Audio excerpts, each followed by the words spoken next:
سب سے پہلے آپ کو اہم خبر دیں، لیفٹیننٹ جنرل ریٹائرڈ فیض حمید کو field general court marshal K اگلے مرحلے میں باضابطہ طور پر چارج شیٹ کر دیا گیا۔ ISPR کے مطابق آرمی ایکٹ کی دفعات کے تحت فیض حمید کے خلاف فیلڈ جنرل کورٹ مارشل کی کارروائی کی جائے گی۔ ISPR کے مطابق فیض حمید کو فیلڈ جنرل کورٹ مارشل میں تمام قانونی حقوق فراہم کیے جا رہے ہیں۔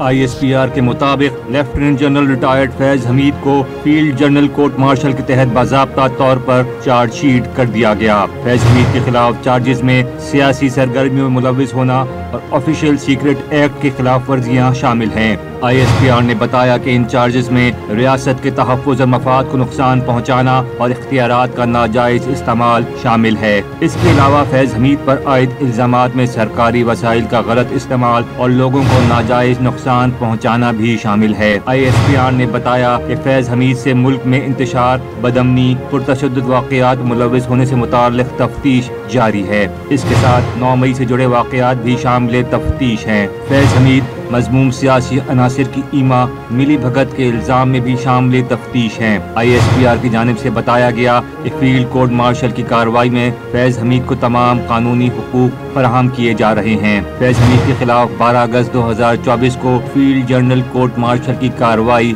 شروع کی گئی۔